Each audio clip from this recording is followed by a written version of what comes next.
I just took his word I got for you. it. I got you. Okay, do that again. Oh no, what did I say? Alright, I'm noxiousnick. I'm running Metroid Fusion 100%, and I have Crunchy here to help guide me through this while I figure out what's going on in Metroid Fusion. So I'm going to go ahead and get started, and I'll let you do a proper introduction while I'm getting through the first room of the game. Okay. Yes, hello everybody. Like 5 minutes ago.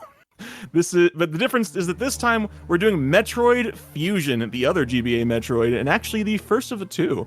This is a game near and dear to my heart, and I'm sure to many of us who have played it. And there's going to be a lot going on here, so let us get cracking here. Wait, Crunchy, let me double check. Are we live? Yes, we are live. Okay.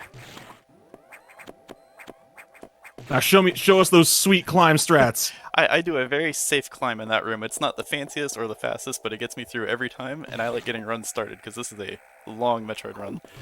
I mean, say what you want. I think that's actually equally fast as the fancy climb. I think that's actually the one that Scotty does as well. Is it? Yeah. Oh, all right, I'll take it. It's one of those things where that room there, we joke about the climb. The climb is honestly one of the most challenging bits of single room movement in the entire run. It's right there at the start, so you see a whole lot of resets there, but Nick just going in there, just nicely moving on up.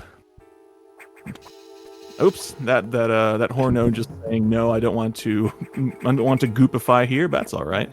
He can dodge your shot sometimes. But he can't. It's true. He can't run far. Nope, not with the door locked. So I hope you all are ready for the true final boss of Metroid Fusion, the text. There's a lot of it, because this game is very lore heavy, and here we have the big antagonist, the X-Parasites. They look kind of like Space Jello, but I assure you they are far more dangerous. And fortunately, I picked up myself a copy of the Japanese version of the game, which saves about 2.5 minutes just on the text alone. Oh yes. This is definitely a game where you want to play on the Japanese version versus the English, because, goodness, the amount of time you save. Well, I'm a little bit sad, though, because the Japanese version is actually the later version as far as version numbers, so you no longer get to do out-of-bounds shenanigans like you can in English, but the text is just too much of a time save to pass up. Yeah, there are a couple clips you can do in English that save a little bit of time, but not nearly 2.5 minutes, so it's no contest. Yeah. Although it does, however, also mean that if you wanted to do memory corruption any percent, you would have to do the English version. But that's not why we're here today. We're here to get everything. And I'd also like to point out that this dialogue right here is also I believe, the first mention of Adam Malkovich ever in any Metroid game. The first item in Metroid Fusion is actually, it's not morph, and it's not bombs, but it's going to be missiles. Yeah. I don't think a little bit of variety. Many other Metroids, I don't think, start with this order. Off the top of my head, nope, I don't believe so.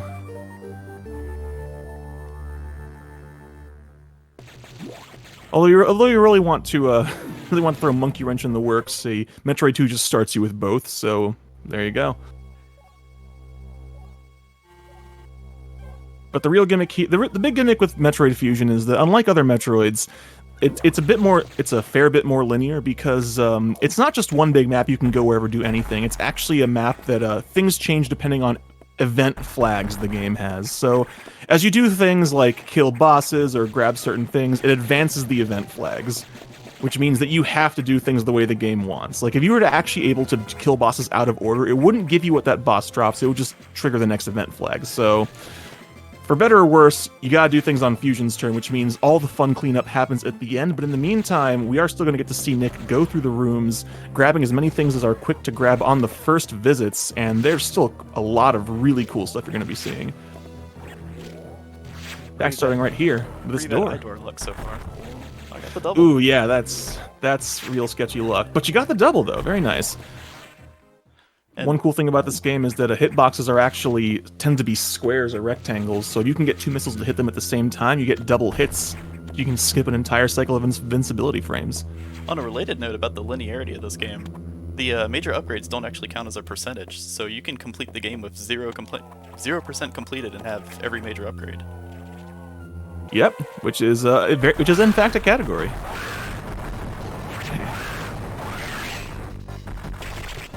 And this is Arachnus and Metro.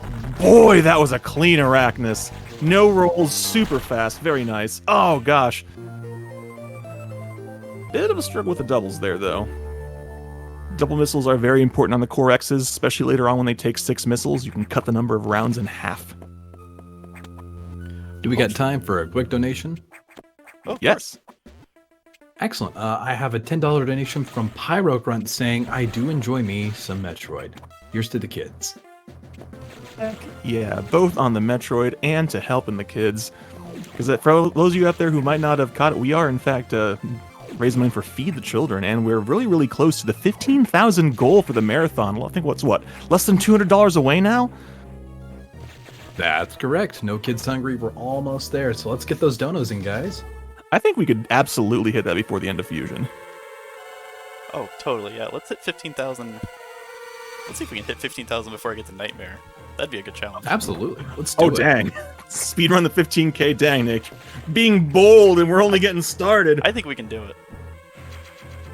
All right.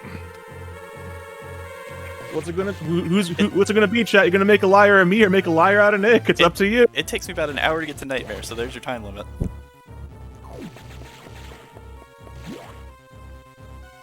Oh, we're about to come up on the other fun thing about Fusion, the one other thing that everybody remembers, right about here. Oh, I forgot to open the door for the SAX. I can't believe you, I hope we Nick. can still get in. I thought I taught you better than this. And here it is. Creepy eyeless Samus, Oh, that's who fine. does not believe in doors. She found a way in. Oh, okay, good. We'll see her later. Remind me never to invite her over for dinner.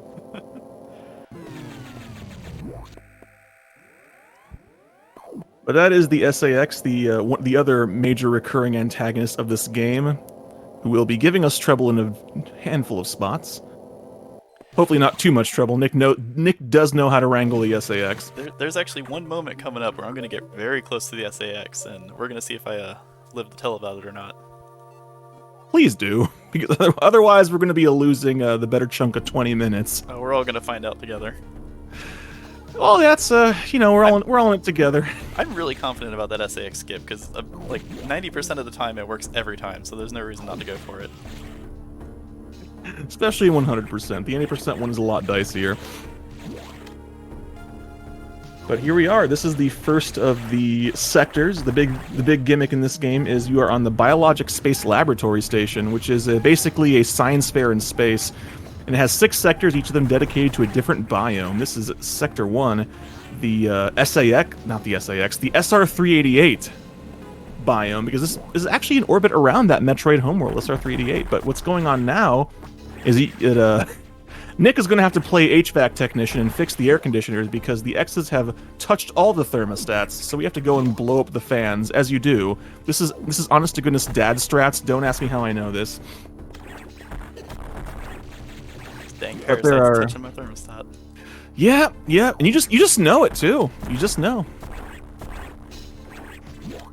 But thankfully, this is 100%, so Nick is heavily armed with missiles, the most important thing in this specific visit, because stuff like those pirates, the eye doors, and a couple other things, when you don't have missiles, you just can't deal with them.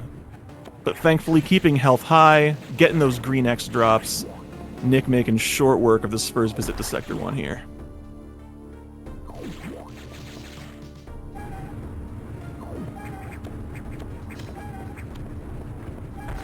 As we can see, a lot of little fun little movement tricks you got going on. Like this game was the first to offer a very, very useful trick called respin. Where basically, if you pop out a spin, you can just press jump in midair, and Samus will start somersaulting once again.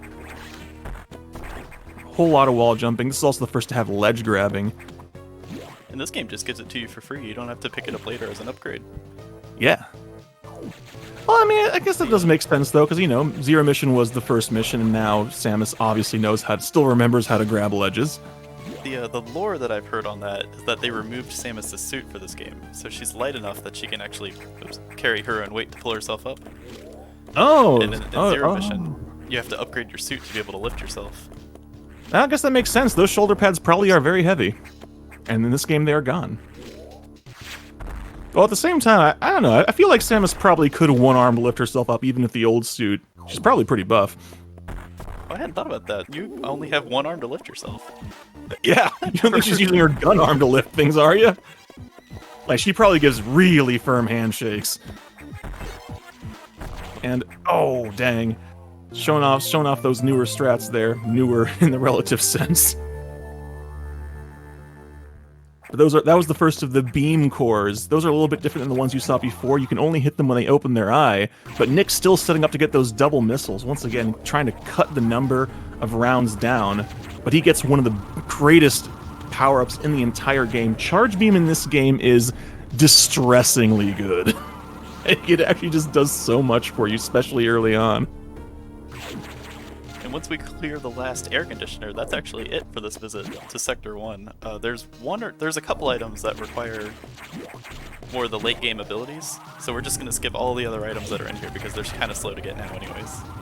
Yeah, like some of y'all may have noticed there's that save room to the right that Nick did not go into. You can absolutely get that missile tank now, but just wall jumping instead of space jumping later is just way slower.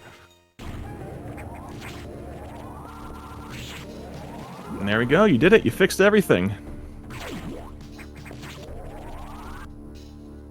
But now, let me talk about Charge Beam a bit. You're going to see it right here. See, he enters that room without a full charge, but he comes out with a full charge. That's just one of the many things it does. You can actually get a fully charged shot on the first frame coming out of a door every single time. Which is incredibly useful, and especially in a couple of spots, which I may or may not call out depending on what else we got going on. There's a few I can think of off the top of my head that have quick transitions, so the transition is even shorter than the charge beam should take, and it's very nice to just get it instantly. Yeah, it's for any charge weapon too, because it's also going to be useful for the diffusion missiles later, but we'll cross that bridge when we get to it. The other more important thing this charge beam does is it actually turns Samus's shot from a single bullet into 3 parts when you fire a charge shot. It's actually 2 bullets, and also the flare around Samus's arm. All 3 of those do damage. So you get right in something's face, you're doing some big numbers there. And that's going to be super duper important, particularly for one notable boss coming up here in a couple of sectors. Speaking of which, here's your fun thing you might not notice as a kid. Those numbers on the wall actually light up to tell you which sector you're going to next. That's actually still useful in the speedrun, because you spend so much time running left and right in that hallway. Sometimes you get up there after the atom text and you have to remember, oh no, am I getting power bombs? Am I getting wave beam? Oh yeah, you're absolutely right. At what point in the speedrun am I today? It's really easy to get discombobulated going through the same rooms, especially later on when you have access to multiple sectors. You're like, wait, am I supposed to be going to Sector 4 or Sector 2? Is this my 3rd trip to Sector 5 yet? I don't remember. Oh god, Sector 5 is the stuff of nightmares. It's so easy to get turned around in that sector. You go there so many times. But we're not in Sector 5 yet. Now it's time for Sector 2, which is the tropical sector, because I guess after fixing the HVAC, you win a tropical vacation, except that it's more like tropics crossed with Australia, because all the wildlife is trying to kill you. And I think Sector 2 is in season for all the cicadas to come out, because there's one right there. There's a couple more up here. Not wrong. These little red crawly boys, they're called Zoros, and they actually really, really hurt. But the thing is, Nick can't actually kill any of the ones in the first half of the room, otherwise it'll actually make them reform on those platforms he was jumping on, so he would have actually caused him more trouble if he had tried killing them along the way. So it's Sector 2, this visit is very much about taking full advantage of your charge shot, which one-shots them, and just making sure to dodge them where you can, because with a base fusion suit, they do what, 35 damage, or is it 45? I'm pretty sure it's 45. It's almost half an E-tank. Yeah, they do a lot of damage, so it's very, very easy to die in Sector 2 if you actually start getting a little bit of sloppy play and just running into the Zoros. This sector will murder you, even in 100%. And speaking of the reforming, that's actually that's a mechanic that's going to come into play later on. There's some puzzles in this game where you have to kill certain enemies and let them reform into other enemies and kill them later, or let them become, like, open up an obstacle for you. Yeah. And that may or may not go well. It depends on how they reform. Yeah, because the X's do kind of float around the way they want. And then also, you also see in a couple of spots where sometimes you'll kill an enemy and the X will join another one and it'll become a stronger enemy. That's very notable in Sector 3. But right now, we're just basically going to be doing a little bit of the future Napster here and just download some bombs. Unfortunately for you, this is not an MP3 bomb. This is a real media bomb, so it's actually just blows up very slowly and doesn't have a very big blast radius. So no infinite bomb jumping for you, Nick. I'm sorry. Yeah, fusion bombs are without a doubt the worst bombs. Yeah, they're a tragedy among onto themselves. I guess at the same time, the zero emission bombs probably wouldn't be as good as they are if not for the fusion ones being as bad as they are. So I guess, you know, you have your lows, you have your highs. See, we actually are going to get a couple of the missiles here, because when we come back here for this sector later, for one thing, there's no reason to come back here. For another thing, the sector is all kinds of destroyed and messed up. So, yeah, that is one cool thing about the event flag system is that you do get some changing of stuff. Like for example, Sector 5 and this sector do have some changes to their layouts later on when you come back. oh, showing off power grip some more, whether I want to or not. I will say one of the hardest things about moving that I found when I was starting to really cut time off my run here is it's surprisingly easy to grab ledges when you're not trying to. Yeah, especially coming from a Super Metroid, there's something you get used to in Super Metroid when you're space boosting is you always want to hold the direction you're going, because otherwise you don't move as fast. But in the Game Boy Metroids, if you hold the direction you're moving, you just grab everything in your way and lose a lot of time. Yeah, trying to teach yourself to just let go of the direction when you're somersaulting is at least for me, was decades of muscle memory I was trying to unlearn as I was doing the speed run, because I had been playing the Metroid since the 90s, so you're just used to doing that. Another section of randomness here. We have the eye door followed by I don't know how you want to describe this boss, but it is a very interesting looking boss who jumps a lot of times. Yeah, Zazabi resembles something. As to what it resembles, I'm gonna leave it up to you. It's very much art in the sense that it's up to the viewer's interpretation. I'm not gonna say what I think it looks like, but y'all can draw your own conclusions. Unfortunately, that was really bad for the first round, because Zazabi can jump anywhere between 3 and 13, or is it 12? I want to say 12. I think I've got 6 jumps so far, and 6 is usually the average you want by the end of the fight. So it's not halfway through the fight. This is pretty rough. Hopefully you're not going to hit double digits though. That's never good. I think that's 11. Oh gosh, I am so sorry. Yeah, you got almost the absolute worst luck there, dang Nick. I'm so sorry. I feel like I jinxed you a bit. Unfortunately, that's one of the downsides of Fusion. It's a great game, it's a great run, but there is a certain aspect of randomness that you have zero control over. And when the game decides you're just going to lose 20 seconds, you're just going to lose 20 seconds. You got to hold it. But it's not all bad. You do get something good out of it. You get the combo high jump spring ball, and now they call it jump ball. So it's kind of like the combination Pizza Hut and Taco Bell of power-ups here. Alright, this is actually the part of the run where we're going to get very close to the SAX. We're going to go shake our hand, we're going to say hi, and hopefully we're going to get out. Yeah. This also goes to show just how dangerous the Sax really is, because look at how much damage this does. Alright. Well, that was sketchy, but you did it nice. So, yeah. The good thing in 100% is that is the only point in the run where I think we have any fear of dying. So now that we're past that, we're all in the clear. Just an hour and a half of nice, fun fusion. Yeah. I mean, there's definitely a couple of spots where if you start getting knocked around, like it's in Sector 6, your health might go lower, but that's honestly the biggest danger spot right there. Yeah, and one of my favorite parts about 100% versus any of the other categories where you try to go faster by skipping items like health, is in this category you can actually save time by just running into some of the bosses and just getting as many missiles in them as you can, because you don't have to worry about them killing you. Oh yeah, absolutely.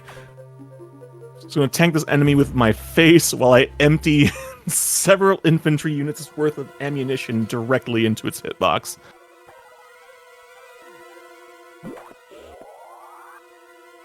But the important thing is you finish Sector 2, you're heading out of this place, and you're on your way to Sector 4. But first, lore. And I don't know about you, Nick, but it actually took me an embarrassing number of years to realize that SAX is supposed to be an abbreviation for Samus Aran X.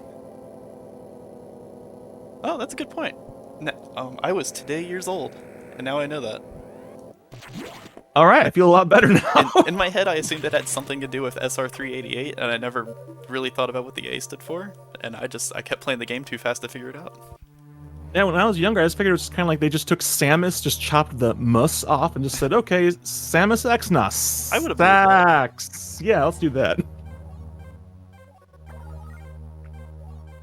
Hey, welcome to Sector 4. This is the pool party sector, except that someone dropped a toaster into the pool, so it's not very safe to go swimming, but that's okay.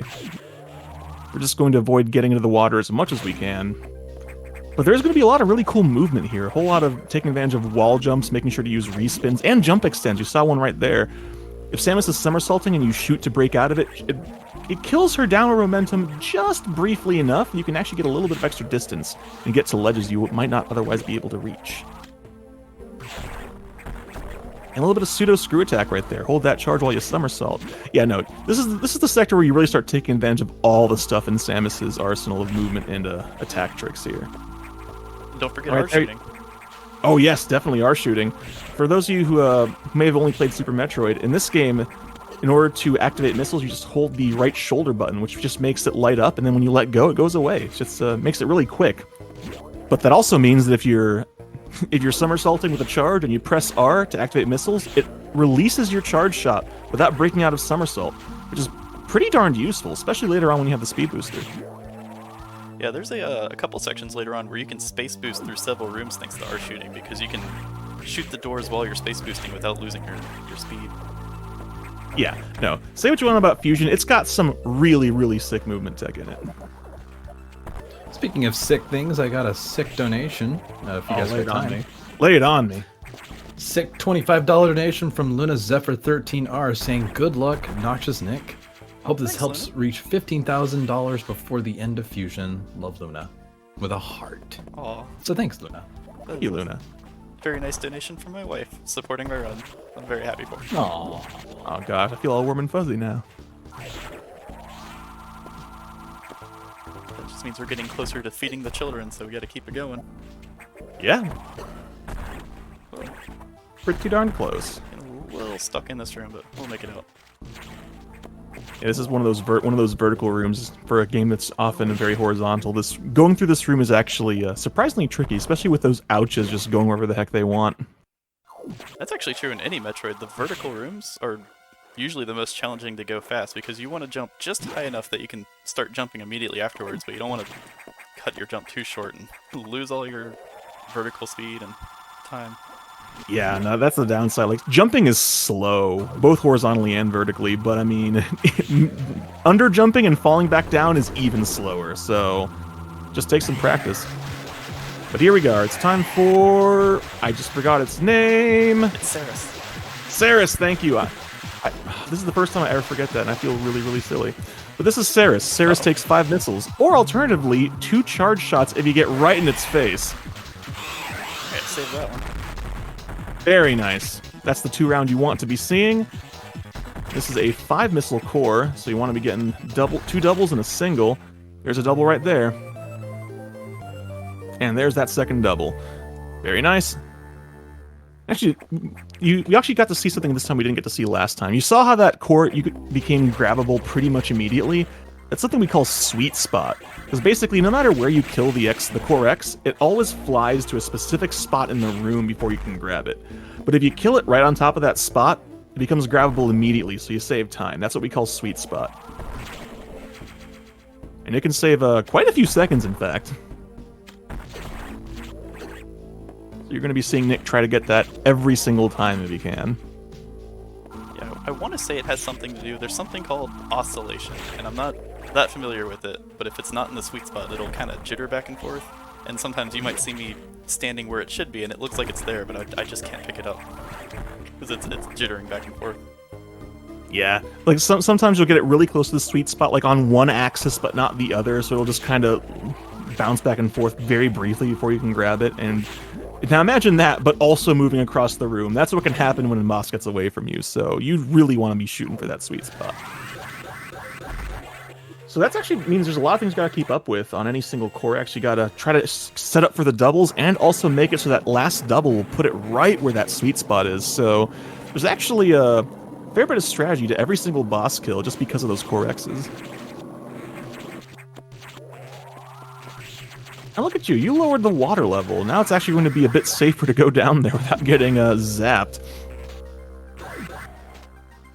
There's a couple cool speed booster tricks that some of you might be familiar with in the any percent runs, but we're going to skip some of them because we got to get missiles.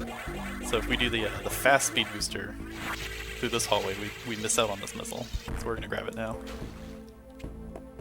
Yeah, Nick's talking about something you call low height, low height shine spark. Because you might notice that when Samus activates the shine spark, she actually hovers off the ground briefly. That actually also puts her up maybe half a block, I want to say. So basically, if you wanted to shine spark through a 2-tile tall gap, which is Samus's height, you can't just shine spark while standing, she'll bonk. But if you unmorph and shine spark while falling, you can get a little bit closer to the ground, which is what we call low height shine spark, and you can absolutely fit through that 2-tile gap. Actually, I think we should probably talk about shine sparking. It's kind of important. Oh yeah, we have the speed booster now, thanks to Saris. Yeah, Saris turned sick jams into sweet movement because speed booster lets you go fast, and also shine spark, which is improved from Super Metroid because now it no longer drains energy and it's a lot easier to choose your direction. And you can spark into slopes and recharge your well, not recharge, but you just continue speed boosting into a slope. You don't bonk on it anymore. Yep. So you can actually carry speed a lot more easily, which is pretty slick. There is a puzzle near the end of the game that will heavily rely on that. You'll see me speed boost into maybe half a dozen slopes at least to collect an item at the end of the game. Yeah, real cool stuff. I will say the one spot where you might say it's a potential downgrade is since the GBA only had 2 buttons, you can no longer short charge, but it's all right. I feel like the upgrades kind of make up for it. Yeah, the lack of short charge actually opens up for a couple of shortcuts in rooms where you want to speed boost through the floor. You can actually line yourself up on a position earlier on in the room, and you'll know exactly where you need to stop to break speed blocks in the floor. Yeah, which is not speed break. I just forget what we call those all of a sudden. Shine break. Yeah, that's shine it. break. Gosh, There's a bunch of those in Zero Mission. I don't think they're as useful in Fusion. Yeah, there's a couple of spots, mainly when we go back up to the habitation deck, but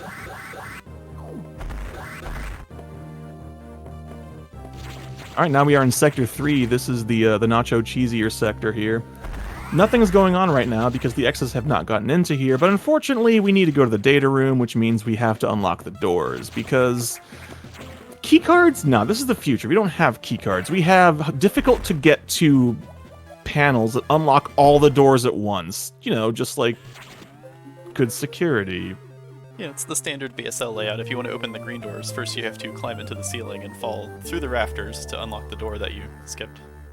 Yeah, because obviously you want to hide the way to unlock a door behind a door of that color. This is good design, very OSHA compliant. But now the X are here, but that's alright, because we do get a reward for unlocking the doors and letting the infection spread is actually pretty great. We're going to be getting super missiles, which, if there's one thing I can say that Fusion did absolutely spot on, and there's like no criticism at all, it's the sound effects.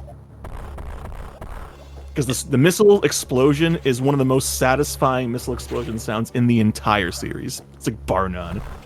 We get to enjoy the super missiles for, what, like 15 minutes? And then they get downgraded to the ice missiles. But every time we do a run, we get to enjoy those minutes of glory. The super missile upgrade turns missile kills from a one-shot, or from a 3-shot to a 1-shot kill, and the ice missile downgrades that from a 1-shot to a 2-shot kill. Yeah. Well, we'll hit upon a bit more once the ice missiles actually show up. Oh my gosh, are you about to do the data spark? I tried.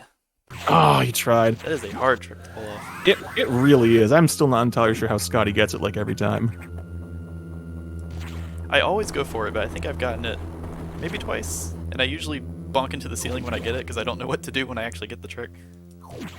That's better than what I do. Usually, the times I've gotten the charge, I'm so shocked that I don't actually open the door in time. I just run into the door. Yeah. Because the difficult thing there is you're trying to activate the charge like crouch right before you get locked into the animation for that, so it's actually very, very tight because the charge does not last that long. But now it's time for the security robot called Box, because apparently in the future boxes have legs. I don't know. So some classic strats here. Just lure it over to you and shoot missiles down into it. Now, the hitbox is actually down in there. You notice how it's a little bit lower than the legs? You can tink off the tops of the legs. So you gotta get your distancing just right, which Nick absolutely nails. So that was a very, very good box fight. Alright, and same deal as Sector 1. Some of you who know where the items are might see me walking by quite a few of them. But we're going to be coming through here a couple times later, so we'll get them once we have some faster items in the game. Yeah. Once again, since the entire game doesn't truly unlock until you get Screw Attack much, much later, it's very much a matter of, is it faster to grab something now, or do you gain a significant amount of time with the movement tools you'll have later on when you pass back through? And the only expansions you find in this game are health tanks, missile tanks, and powerbomb tanks. So we already have, at this point in the game, we have more now than we would have at the end of an any percent run, so we're already loaded. We have everything we need, we just gotta collect them for the percentage. And since super missiles and missiles are now combined, super missiles is an upgrade to missiles, that's just a whole lot of missiles, and they just end up just shoving them all into power bombs. This game gives you 74 power bombs. What the heck are you going to do with that many power bombs, aside from be betrayed? What is this dispatch? Oh no, it's a man in a suit talking about us behind our back. So you know what? There's a reason. Ferengi rules of acquisition always say, never trust a man in a better suit than your own. Right there. Object lesson. Especially if his profile picture is just a silhouette. You can't trust a guy like that. Certainly not. That just screams shady. Would not trust. 0 out of 10. But hey, everybody, welcome to Sector 6, the Nocturnal Sector. I like it a lot because it's purple, and purple's my favorite color. What's your favorite color, Nick? I'm gonna go with green, because we're gonna get a real close-up look at green later. Ooh, yeah, we are.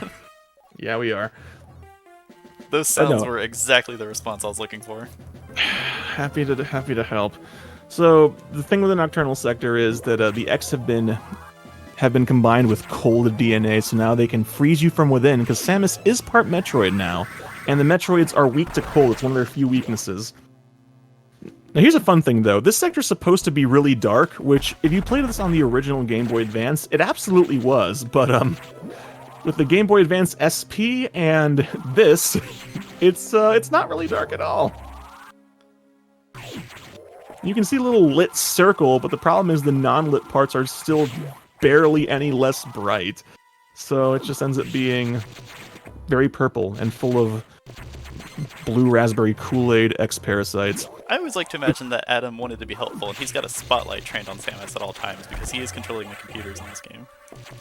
Gosh, I'm just imagining this sector just being flat and just an enormous gap, and then just a spotlight on the other side of the gap.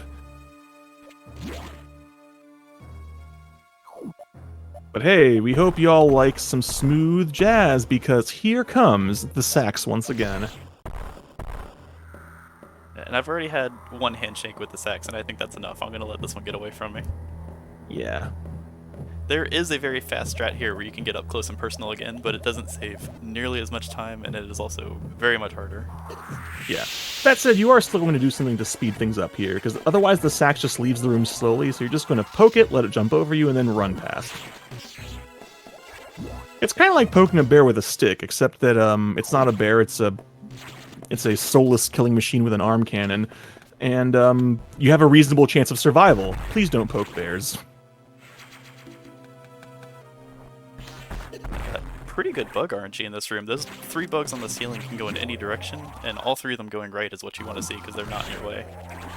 Otherwise, you have to pick them off and get them out of the way. Actually, I do want to mention one thing we kind of glossed over before. Now that you have the charge beam, like I said, it has the 2 shots and the flare, we no longer have to worry about hitting the door 3 times. Just one charge shot directly into the door will kill it outright. So I-beams become less of an issue. Yeah, This is the giant Corex. The I-beams are heavy reset points in the beginning because you have to hit them 3 times, and you have the potential to go for doubles. So if you miss the double and you have to hit them all 3 times, you can get up to 12 beams because they shoot 4 times, or up to 4 times on a cycle. Yeah. But now At which point you just cry. But honestly, this Corex is actually kind of a cool example of things we've been talking about. Like, you did doing the maximum damage from a charge shot by getting inside its hitbox, finishing off in exactly 4 shots, which is the minimum.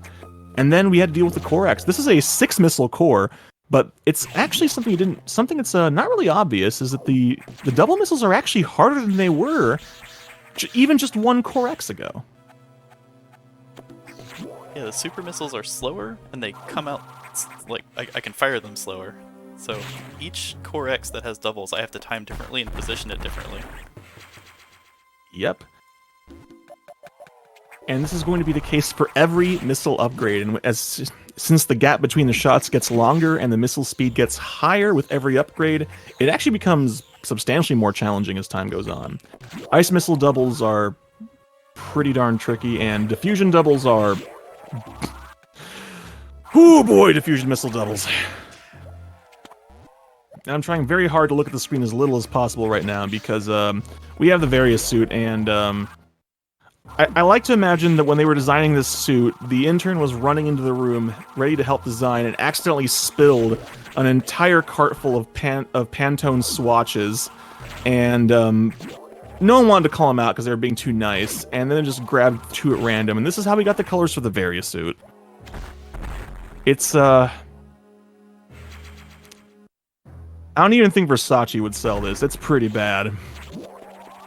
Well, another thing I forgot to mention is in that room, I actually, that is a bomb block in the wall, and I opened that on my way in the room, because the bomb is so slow that it's actually faster to just lay the bomb and leave and come back and go in that tunnel later with the block out of the way. Yeah, just one of those little optimizations that just really save you time. Because again, you can't sequence break in Fusion, so you just save time everywhere you can by doing little things like that. Like something that saves like more than a second is a huge time save in this game. So we save frames every spot imaginable.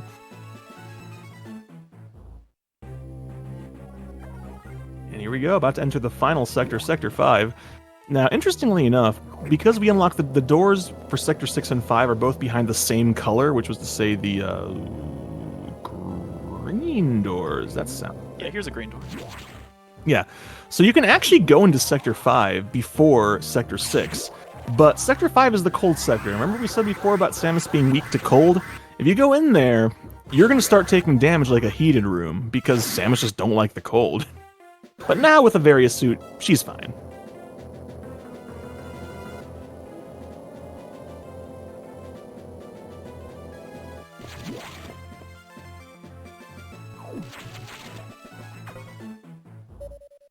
This is going to be the first of many visits to Sector 5. So, Nick, I'm counting on you to remember which visit you are on and go to the correct place, please. Yeah, I think this is actually the pleasant visit. Everything's still intact. The walls aren't destroyed. There's no scary monsters. So this one's very nice. Yeah, just do a couple of laps, just see the sights. Well, it's nice until you get ice missiles, at which point it just makes you sad, but you do what you can.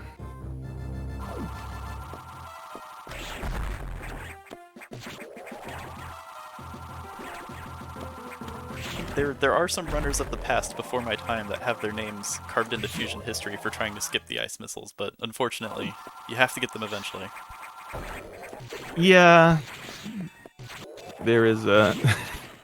It's one of those things where, in the era before we stopped doing those things we didn't want to, kind of give someone an infamous thing attached to them. We do have one runner who's immortalized for leaving before grabbing the ice missiles.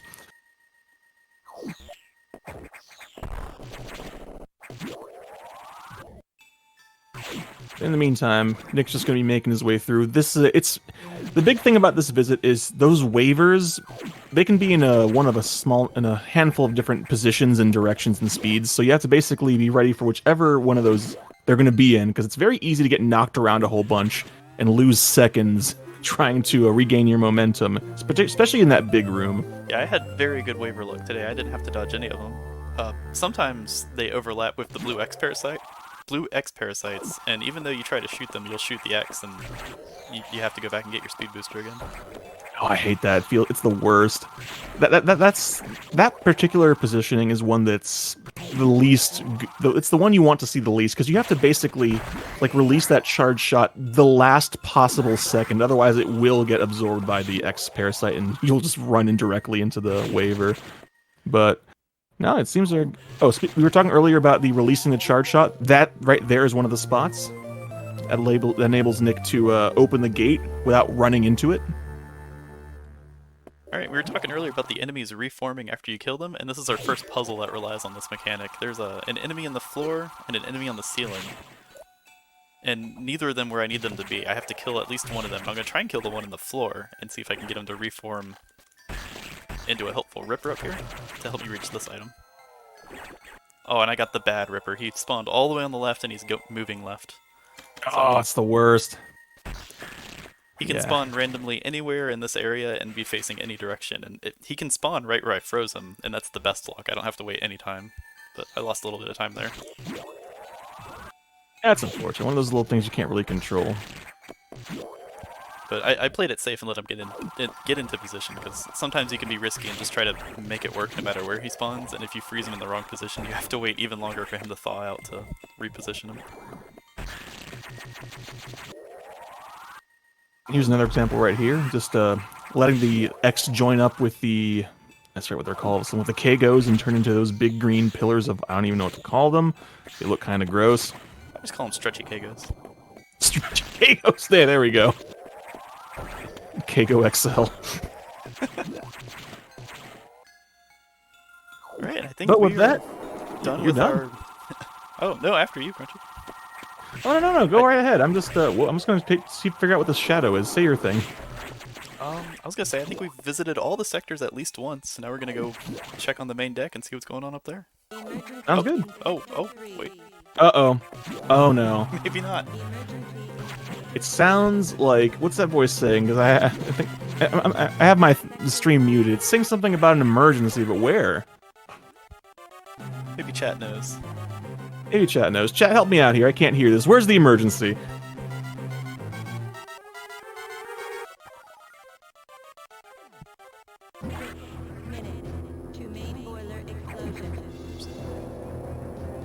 Oh, goodness.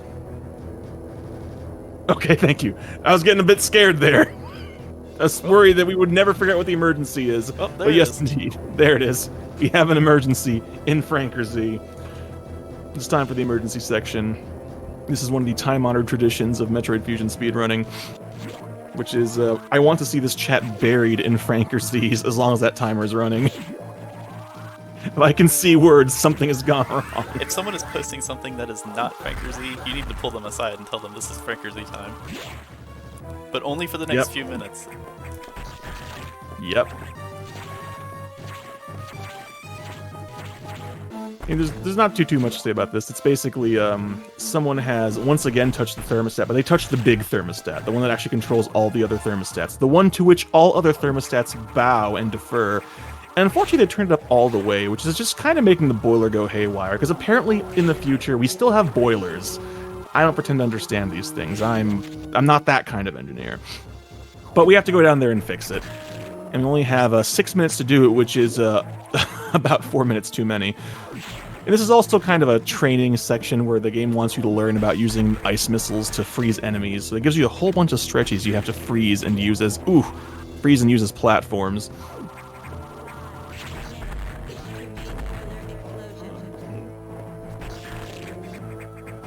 I'm gonna have to reset this room. I've actually never had that happen to me before. I have. It sucks. You just have to. I might have to use one of those free minutes. You could have absolutely. You probably could have. You could have just morphed and springballed up there, but it's real sketchy. It's very easy to shoot that block out with a missile if you're just a little bit off. I've done it so many times. But I see that, Ralpher Z. I got my eyes on you.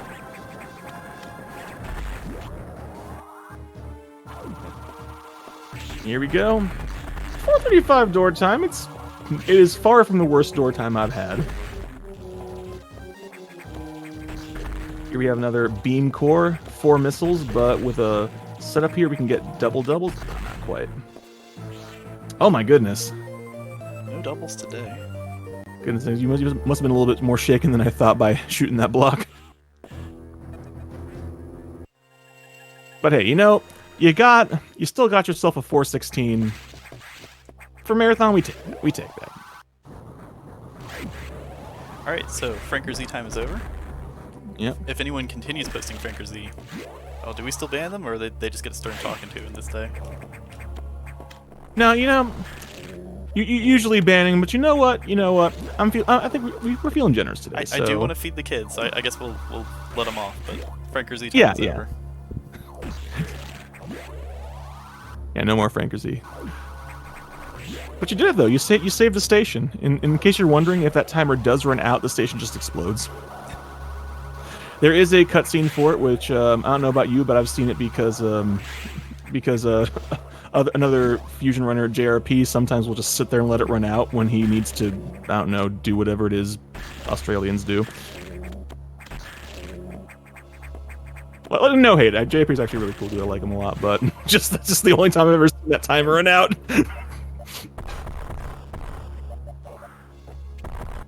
But we are done with this visit to Sector 3 now. Now, what were we doing before we got interrupted by the emergency? Let's see. We checked Sector 5. We checked Sector 3. Mm-hmm. Going through my list. I think the animals are next. Did we check this? Did we go back to Sector 5? I think we go back to Sector 5. Let me read what Adam has to say. Did we go to Sector 1? I don't speak Japanese. This might be a problem. You're scrolling through it too fast for me to read it. I see something X knows something. Samus. I saw Samus. Too fast. Alright, let's go get the animals. Okay. They might know what to do. That means someone has to. I bet they do.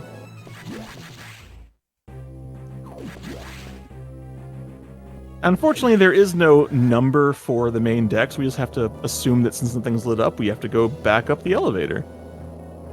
Oh yeah, all this time Adam actually had the elevator turned off because he wanted us to visit all the sectors, so this is the first time that we're actually allowed to go back to the main deck. Yeah, he claimed something like the elevator's broken, you can't go back up, because apparently shooting the door breaks the elevator. He's obviously just doesn't want us to go back upstairs.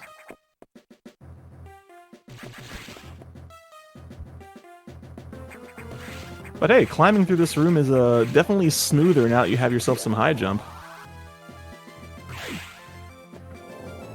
And shot canceling actually does have other uses. You see right there that you've been seeing him do it throughout. When Nick shoots right before landing, it's basically Samus's hitbox is shorter while she's somersaulting. So by shooting, it lets her land just that little tiny bit sooner, which means that she can jump faster. Oh, we're gonna do it.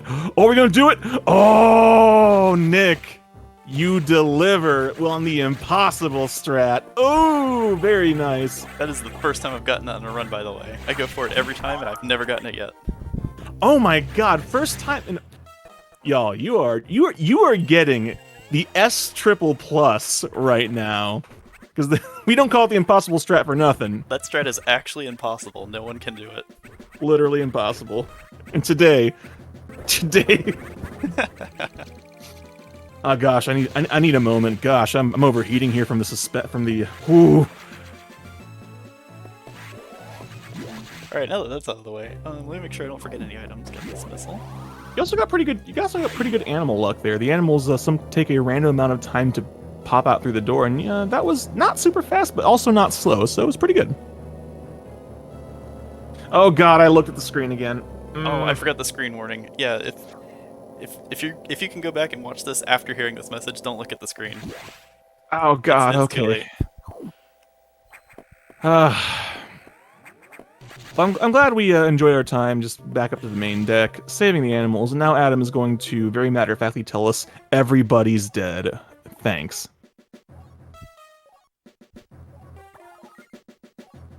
That just goes to show, X-Parasite's serious business.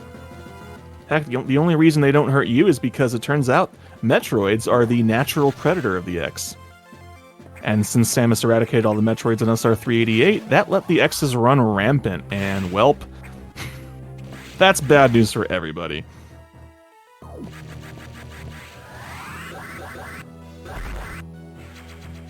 So I think this is where we're going on our second trip to Sector 5. Gotta remember, It it's not sure the first, is. It's not the third. And I think Sector 5 felt a little bit bad for us, because, the first time it took away the big boom by getting rid of the super missiles. Now it's going to make it up by giving us an even bigger boom. Some might even say the biggest boom. I usually like to follow along. I don't want to do this in the marathon and disrupt the comms, but every time a power bomb goes off, you should try and make the whoosh sound along with it. It makes it a lot more fun to enjoy all the power bombs. I'll probably be out of breath if I try to do that with commentary, but some of you at home can do that. Yeah. So we're gonna need your help, chat, because I've already been told that I'm way too loud, and they have to bring my mic down so I'm not clipping constantly. So and Nick can't get out of breath. He's doing the run. So we're gonna need all of you to help us out and do the whooshing every time that Nick drops a power bomb. We're counting on you. But first, it's time for this cool shine spark. Yes, very nice. It's actually a little bit tighter than it looks, too. There's a fun fact about that Shine Spark now. Since we've switched to RTA timing instead of in-game timing, it is actually faster to jump through the door and do a door fix and just walk across the ground because the doors are so much faster that you save more time walking than sparking, but the spark looks so cool. It only saves like half a second to skip it. I always have to go for the spark. Yeah. Because, sometimes one of the most important reasons to do any trick is for the swag. And here we go, power bombs. 10 of 74. We got a ways to go, but that doesn't mean we're not going to make full use of them. Alright, here comes the first whoosh. Everybody get your whooshes ready. Here we go.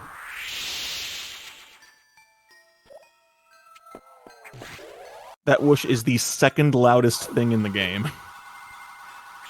I wonder what the first loudest is going to be. Oh, you'll see. You'll Find all out in a see. little bit. Yeah. And so this is supposed to be a sax chase here, but you never really never really get to see it. It's fine.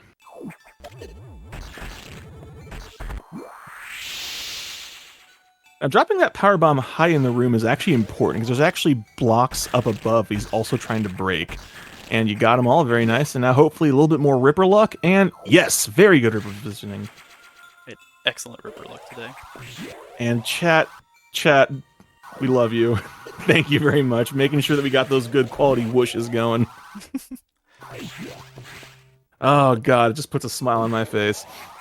And speaking of Ripper luck, I know a lot of people who think about running Fusion like to give it a bad rap because of the RNG, because it has Idor RNG, it has Boss RNG, it has quite a bit of RNG, but the enemies in 100% also have more RNG, so if you like the RNG, you can get more of it in 100%.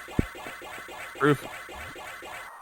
Also want to point out that previous room where you saw Nick just barreling through that X pillar, that's only doable because of the trick where you release the charge shot. Because otherwise, he would bonk into it every time. You have to release that shot first frame or you're not making it. And very, very clean there. You saw right there. Thank you for dropping those power bombs to show off the crumble blocks. This is one of those, one of the first appearances of really mean puzzle rooms. You have to freeze the Ripper and then just make sure to not fall off of it because there's just crumble blocks below, and you don't want to have to go all the way back around. Alright, with that, I think we're done with Sector 5. I don't think we have any reason to come back to Sector 5 later, so I'm going to move on from here. Gosh, I hope not.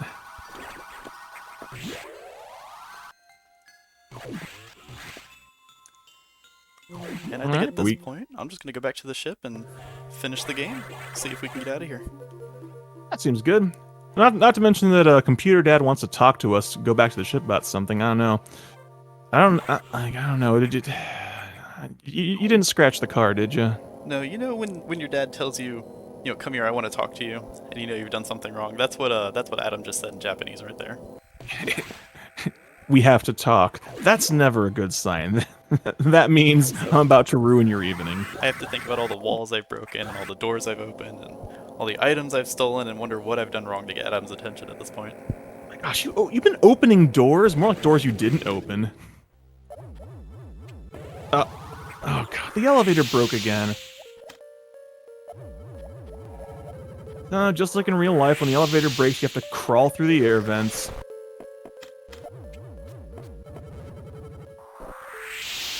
And that is the saddest looking Ridley right there. Just an ice sculpture of Ridley that just turns into a crumbled ice sculpture of Ridley.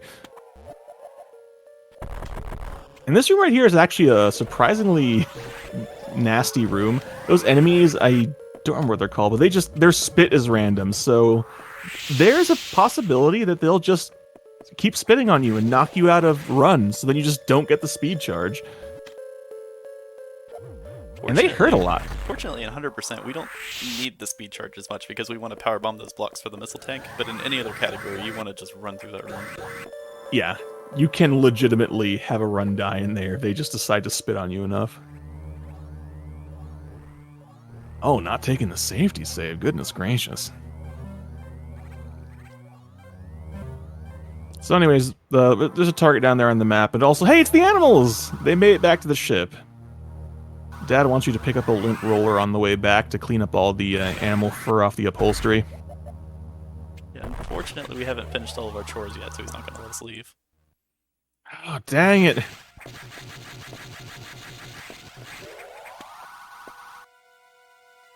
Didn't just want you to wash the car, he wanted you to wash and wax it. What do you think this is? But anyways, nonsense aside, Nick's now on his way to the first of the several bosses in a row that you kind of fight in rapid fire order. A bit of a boss gauntlet, if you will. And this first one is one of the most reviled bosses in the game. Just by virtue of, once again, just the randomness can just make you lose so much time.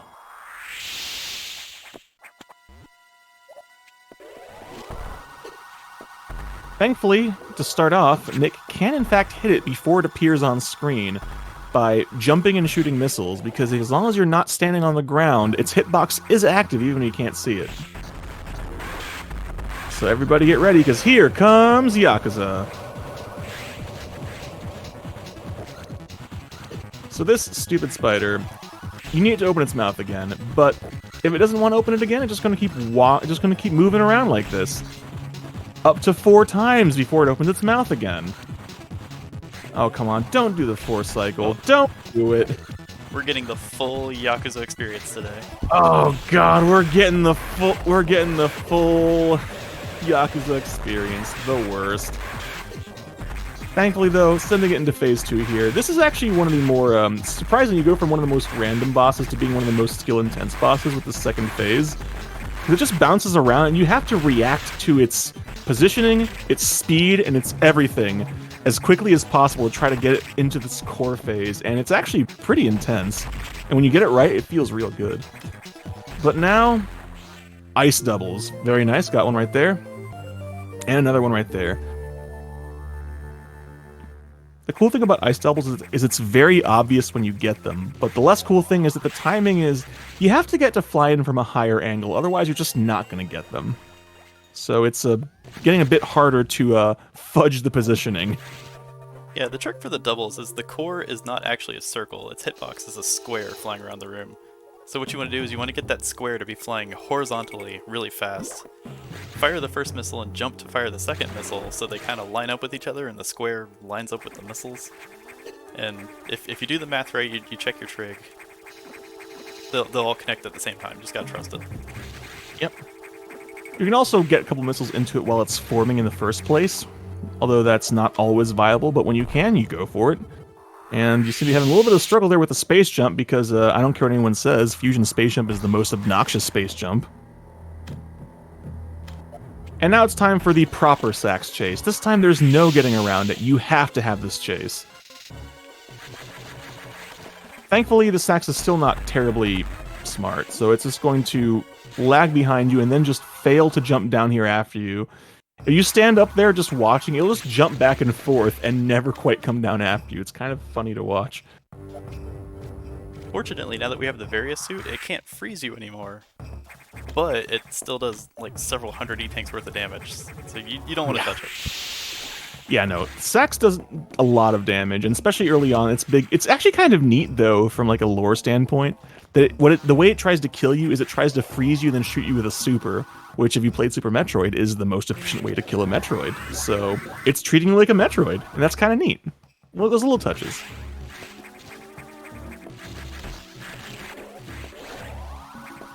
And those enemies you see down there look kind of like big bugs. Those are key hunters, which are always in every game in which they appear some of the most dangerous enemies. They do like a full E-tank of damage, so you really don't want to have an encounter with those. And I guess you can call this a boss. I hesitate to call it a boss, but this is Notori. Well, yeah, it's kind of a boss in the sense that if you don't know about standing really far forward, the front thing will be shooting spores at you, and in any percent you have to actually count your shots. And also, these doubles are a bit obnoxious because you have another beam core, and the room is kind of short, so you have to really just position it at the bottom and then hit it from the top, but you absolutely nail those.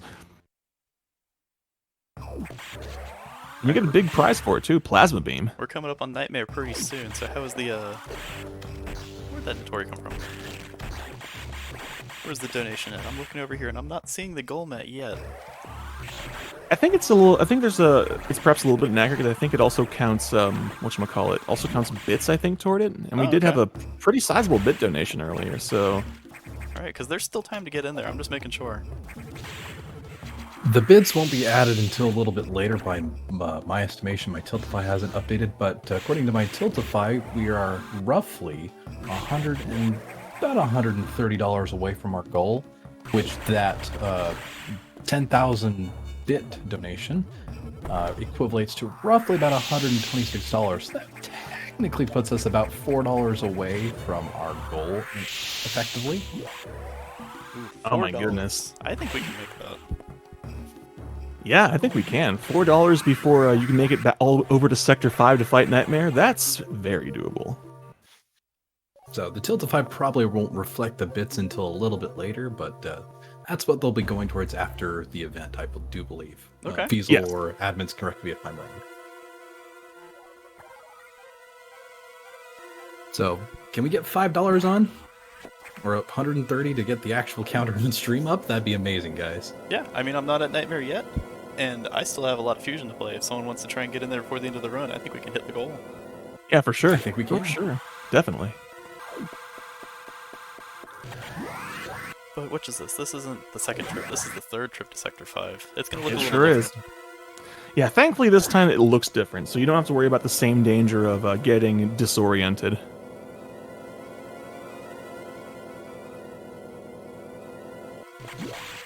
But this also means we're coming up on one of the cooler movement bits, and the single longest shine spark in the entire run. It goes across, what, 6 screens? This might be the longest Shine Spark in the series. This might Yeah, rival I think the it Gauntlet's actually one. is. Yeah, it's a long one. I'm, of course, talking about the one, the only, the legendary Nightmare Shine Spark. Here we go. One room? One long room? He's going. He's carrying it through. He's at the 30, the 20, the 10. Touchdown! You did it. That is such a satisfying shine spark. Every single time I see it, I've seen it so many dozens of times, and it's still cool to see. And it's always right into the water. Yep. We'll be a And little... very nice. Oh, go ahead. It's a very nice job hitting that particular block. There's a block you have to hit on the left-hand wall there with a missile to break it open, because if you miss, you have to come back later, because you're not getting back up there without the gravity suit. If you want some more hype, I got an awesome update for you guys. Canadian Cookie with the $130 saying, "For charity!" Oh, and that's that puts us at $15,007 on the live tracker. So thank you, Canadian Cookie, for meeting our goal. We did it, guys. We did it! Thank you so much, everybody! And before I got to Nightmare, I knew we could do it. Dang, yeah, y'all did it. I thought it would take until the end of the game, but Nick believed, and his belief was well placed. Heck yes. There's one E-Tank here that's a little scary to get. It might be obvious why it's scary. I'll let the room describe itself, but if I miss it, it's just 20 seconds. Yeah, no, I'm always a little bit, it's also a minor clench until you get it. They're surprisingly easy to fall. You got it, though. Very nice. There's a hidden path in the ceiling that you have to bomb and go through. It's not really a maze, but it's just... I mean, it's a second slower to go through the ceiling. You may as well just grab it. Yeah, and if you try to go for the fast strat and you miss it, well, you have to go all the way back around. But now it's time for Nightmare, which is a 3-phase fight. No, really. Oh! Well, there's the first phase.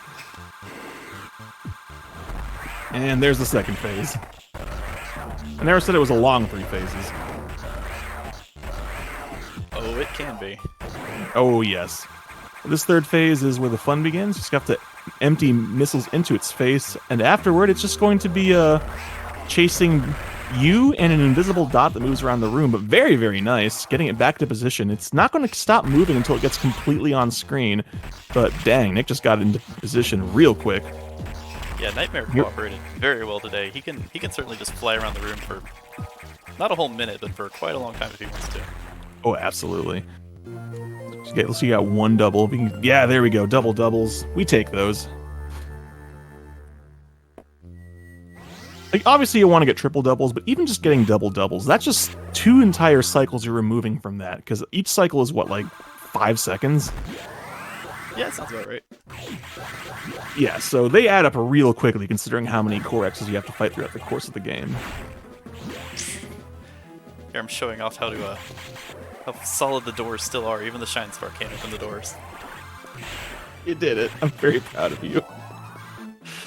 Yeah, I mean, they did not splurge on these doors. They could have gotten the screen doors, could have gotten the particle board. Nah, they went for the full metal construction. There's another instance of showing off our shooting, so I can the space boost going just a little farther. Yeah. Right into the worst room in the game. Yep. It's kind of funny how we don't name all the rooms, but we do still have a worst room in the game, and it's this one. I like to think honestly, every Metroid has a worst room in the game somewhere in it. Yeah. Although ZM has the most boring room, I don't think it has the worst room in the game. It depends on who you ask. That's true. I will say, though, you actually made it look pretty easy. You did not get knocked around by the croissants as much as, I know I certainly do.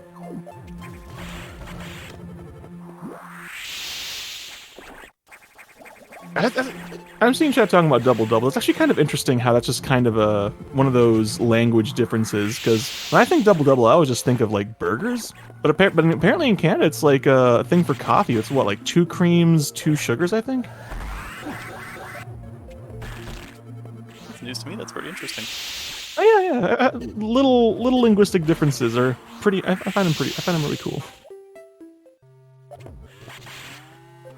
Alright, I think we're opening the 4th and final doors here, whether Adam wants us to or not. We now have access to all of the doors. Yeah, and that's actually a fun little thing there that Nick showed off there. The doors actually unlock the second Samus depresses that panel. So even though the animation was still going on, the power bomb opened the door.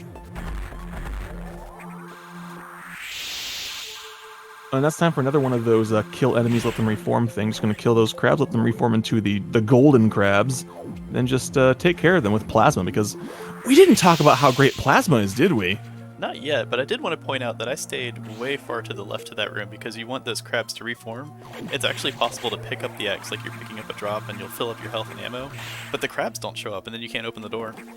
Oh yeah, you don't want that to happen. Then you have to reset the room.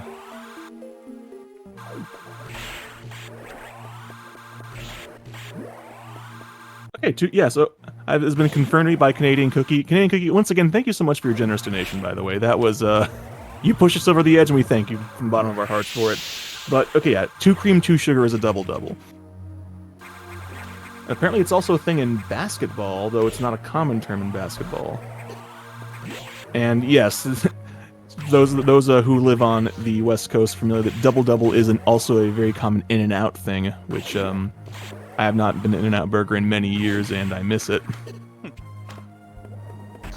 I got even more good news as we got follow-up donations after that. Yo, lay them on me.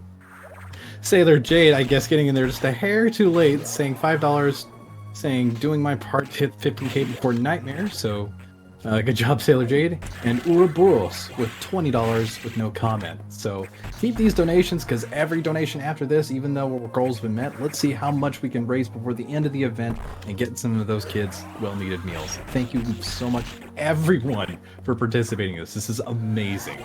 Now, y'all are absolute legends, seriously. Like, this is it's a rough time, but y'all are just really coming together to just raise money to feed the kids, and that's just... I honestly never have words that can adequately describe just how, like, just impressed I am just by all y'all just doing this.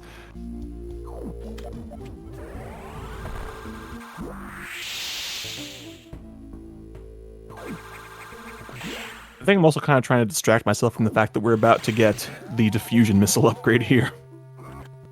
These are the slowest, the loudest, and the most impressive missiles, I think, in all the Metroid series. Yep, and they also make that door charge thing incredibly useful because they take, I think, 8 seconds to charge fully if you don't use the door transition to speed up the charge. They take a lifetime to charge up, certainly. There are a couple rooms, if you forget the door transition, you just stand there and think about it for a long time. It gives you plenty of time to contemplate the poor life choices that brought you to this point. I would try to show it off at some point without wasting time, but I don't think I'm going to be in any room long enough to show it off, to be honest, so we might not get to see it fully charge up. Yeah, because I mean, honestly, it's one of those things where it's so depressing. If you don't have to charge it up, you just don't.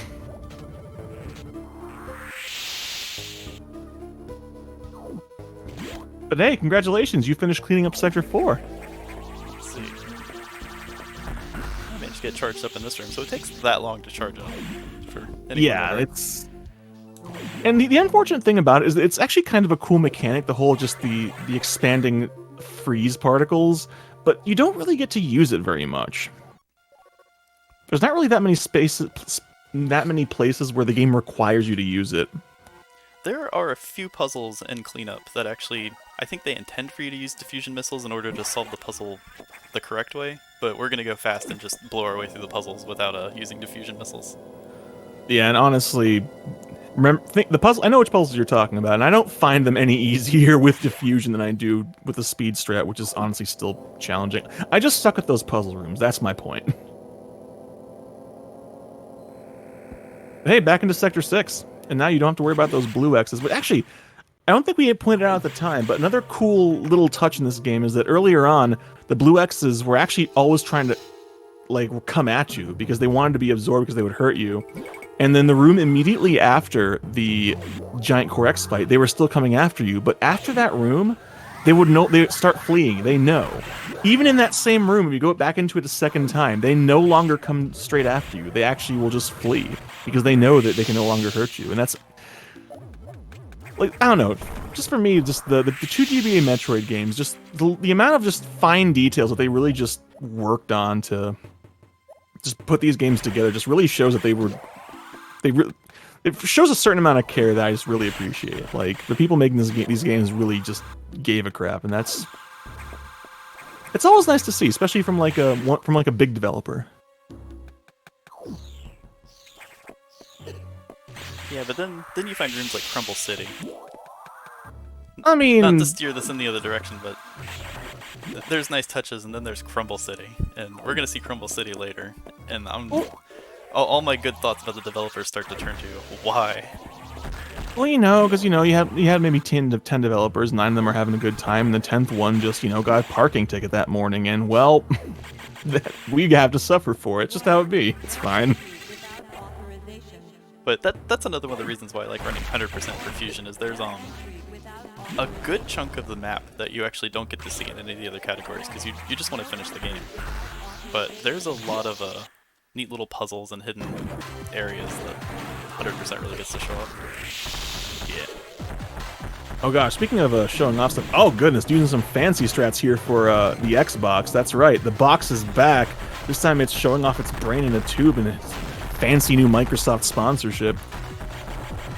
But all joking aside, though, it's apparently has partially organic components that have been corrupted by the X, and now it's also standing in electrified water, and it shoots missiles!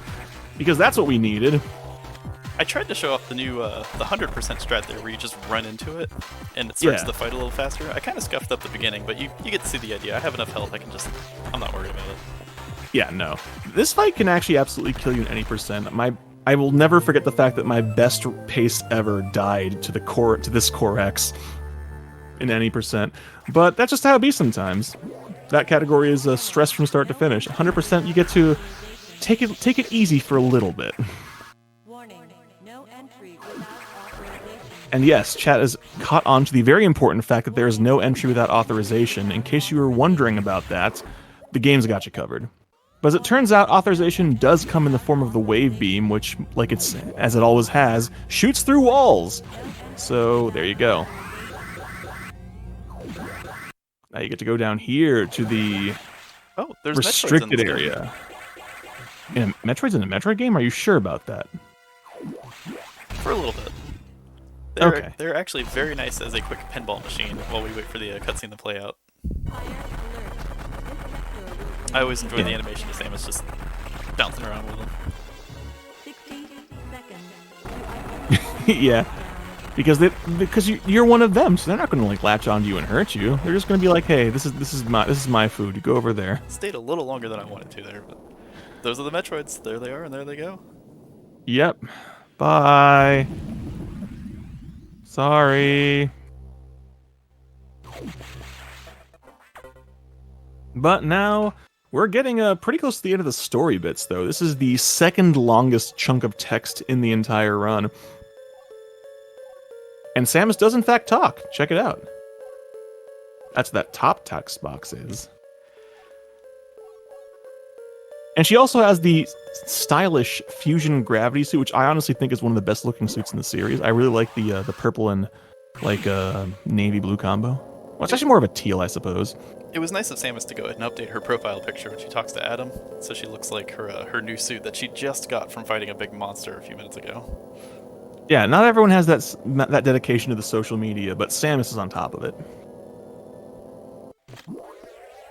Here we are, back into Sector 1 for the final Core X boss. And the final eye door. We're starting to get really close here.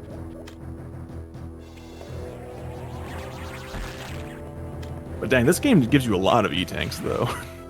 Yeah, a lot. I want to say it's 20. I lose count after the first 3 or 4, but it looks like 20. Yeah, it's 20. It's 20, which is an increase over the 14 from Super Metroid. Oh, now it's time for we're going to encounter another kind of enemy here.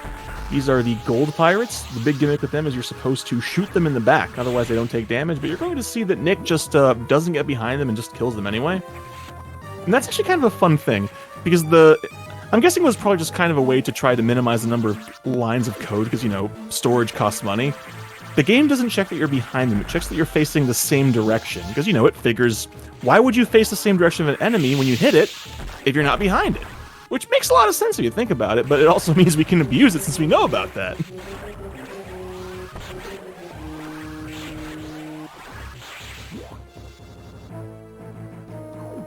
There's a quick shout out to the Metal Pirates from Super Metroid, if anyone's familiar with those. I like to think that's a throwback to that little room before Ridley. Yeah, I think it is as well. Although in that case, they're only vulnerable when they want to be. These just have to be... Speaking of which, the loudest sound in the game, everybody get ready, here it comes!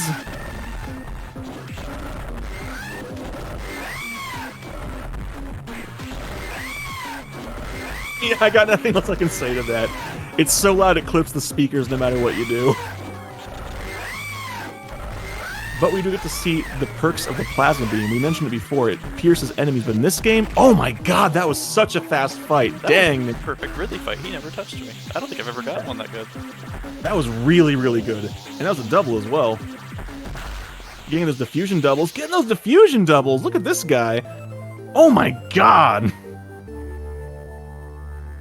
That was really good. That was one of the best dang Ridley and Core fights I think I've seen in a long, long time. Didn't even give enough time to talk about the plasma beam and how it does damage per frame, but okay, we'll guess we'll come back to that later. I'll talk about with the sacks, because right now we have more important things to talk about. With finishing Ridley and getting Screw Attack, Nick is now officially in cleanup. Everybody, put on your aprons, tie up the do-rag, grab your brooms, one in each hand, let's do this. Cleanup is not only the most challenging part of the entire 100% run, it is also all just right here at the end. He's going to start, and he's not going to stop until he has gotten every single last item he has missed on every previous visit to the sector. Cleanup is honestly just one of the coolest parts of the 100% run. It just sucks that it's so late in the run. Non-stop tricks back to back, a lot of cool shine sparks. There's no more Atom text. That is the best part. I really enjoy playing about an hour and a half of Fusion, so I can enjoy the last half hour. Yeah, you pretty much have to play through an hour and a half of Fusion just so you can get to the part where it feels like a traditional Metroid game.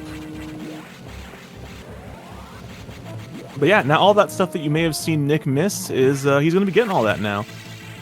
And it involves, like you said, a whole lot of cool shine sparks. So if you've ever looked at the map during the cutscenes and you see the BSL, the space station, and it looks like a floating revolver in space. It's got 6 chambers, 6 sectors. We're actually running through the sectors in order, like the map shows. They are connected by screw attack blocks. Yeah, that's one thing you can't. One thing that's not shown on the map. There's actually horizontal corridors that connect them all. You can't get to them until you have screw attack, though. So we're gonna see the first one when we leave Sector 1, and all the other sectors have similar connections. I also want to point out that was very smooth with that room. It's actually surprisingly easy to lose time, because if you mess up any of your shine sparks, you have to do extra door transitions, and you just absolutely nailed it there. A lot of times people will do an extra, go into the save room just to make sure they have the distance, but you just got right up in there in that door. It saved yourself 4 entire screen transitions. That's as clean as you ever want to see those rooms right there. Yeah, those doors are slow. Yeah. Oh, you didn't charge this. You didn't charge the diffusion. Yeah, and speaking of slow, anyways, moving on. So now we're gonna pick up some more items that we skipped on our first trip through Sector 1 because they were way high up in the ceiling, and now we have space jumps. Now they're easy to get. Yeah, it turns out the ceiling is not that far when you can just jump forever. And one of the items is actually very hot also, so it makes sense to just come back and get it when we can survive picking it up. Yeah. There's actually also 1 or 2 things in Sector 3 that you just need to have gravity to deal with, because there's just a lot of lava and just, you know, water physics. And also, for anyone that's familiar with Fusion Hundo, a couple years ago, I want to say at least 1 or 2 years ago, we changed the route very slightly in this area. We used to pick up a powerbomb tank somewhere in Sector 1. That's right next to the entrance to Sector 2. But since we switched to RTA timing, it's actually faster in real time to go through that door from a different direction. So when we clean up Sector 2 later, we'll pick up that powerbomb in Sector 1. It's actually kind of funny how that works out sometimes. It feels like you're covering more ground, but just, you know, fewer door transitions, and it's just along the way slightly better.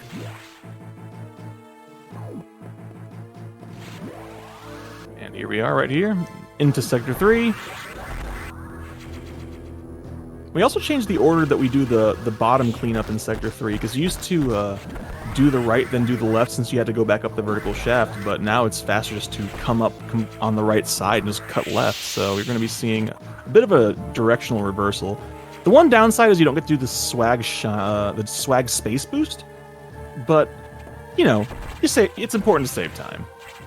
Yeah, it's interesting to me how the timings work out differently, because the shine sparks save a lot of game time because you're flying through the rooms quickly. But they lose a lot of real time because you're going through extra doors in order to get those sparks. So it's actually faster to walk slower but through fewer doors. It's kind of funny to think about.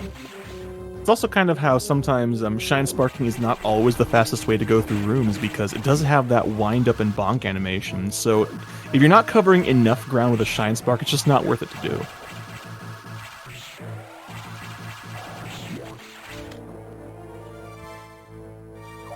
And also, it is important that if you are familiar with the old strats, make sure that you properly learn the new strats. Otherwise, you might, say, forget to turn around and grab a missile tank and then get 99% in a tournament race. Oh, you wouldn't want to do that. I wouldn't want to bring that up. I wouldn't want to make anyone feel bad. Yeah, neither would I.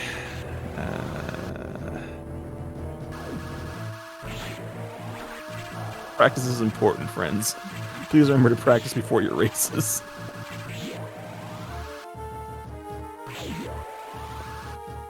Alright, well, aside from the route change, there isn't anything too interesting in Sector 3 after this point. There's a cool space boost I'm going to try to get. Sector 5 is pretty straightforward, but Sector 6 is where this is where the fun begins. Oh gosh, Sector 6 cleanup is the hardest part of cleanup, like straight up, particularly if you're trying to do it fast. Because I mean, there are some safe strats that definitely take the edge off, but they are unquestionably slower than than the fast strats. So I'm gonna attempt the fast strat at least once, depending on how I fail it. There is a very easy backup strat that only loses 8 seconds if you just do the backup. But the space boost that we're talking about is very cool, so I'm gonna try and get it in the marathon. Oh gosh, if you get that in a marathon, that is... Well, just getting that at all, even when you're doing it by yourself without anyone watching, you just feel like the greatest god gamer of all time. Just like, dang, I can't believe I just did that. Yeah, this part here is one of the new routing changes. We never used to actually see this section right here before, but now we do, because it's faster to come back through here. Like Nick said, walking slower but fewer transitions makes all the difference. You also see in a couple of spots where Nick actually jumps through doors when you might ask yourself, why do that? Didn't you say jumping is slow? It is! But if you don't jump through the door, then the game has to take time adjusting the door, like moving it vertically. And that takes more time than just jumping through the door. So adjusting the doors is another very important aspect of the new RTA routing. Yeah, we call those door fixes. Thank you. I couldn't remember the term. Fixing the doors, what I was trying to say, but I just couldn't remember. We can't fix all the doors, but the ones that we can, you generally save somewhere about to a quarter second to a half a second for each one, and it adds up by the end of the run. Yeah, because I mean, it's not a short run. It's over an hour and a half long. I think if you can get all the door fixes and do them properly, you save maybe half a minute almost. Oh dang, it's that much? In a 100% run, because there's a lot more doors to fix. For sure. Oh, I would also like to point out that Screw Attack is incredibly good in this game, but I'm sorry. What were we saying? I was going to say, that's just the culmination of like dozens and dozens of door fixes adding up over the course of an hour and a half run to give you about half a minute. But yeah, hey, I mean, there's no reason not to try them, so shoot. Even if it only saves 20 seconds, it's still 20 seconds.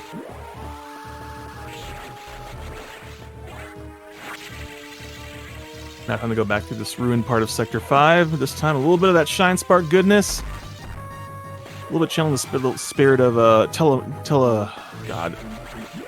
I'm gonna stop that sentence. My brain just kind of blue screened on me.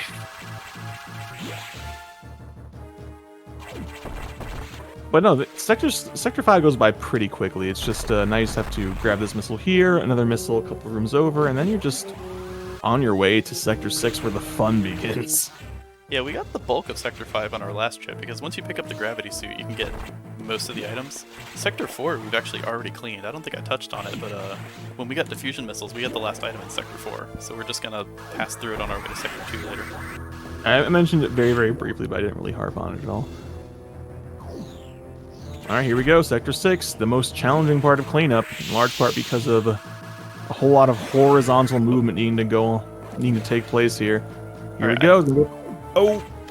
I failed that very fast. I'm going to give that one more attempt because that is a cool space boost. It's too cool to not go for. It really is. Time to set it up here. I believe in you.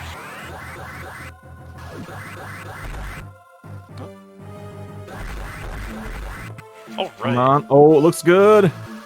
In there. Very nice. What you're actually supposed to do there is just Shine Spark across, in which case you miss that tank, then you have to run along the bottom of the room and then Shine Spark up, trying to line up with the pillars of speed booster blocks. But that's way slower than just space boosting in and grabbing it on the first go. Yeah, there is one spot on the floor where you can spark straight up to pick that up, but it's kind of just trial and error to find out where it is if you haven't done it before. Yeah. And if you're off by even half a tile, Samus will bonk and you have to do it again, so...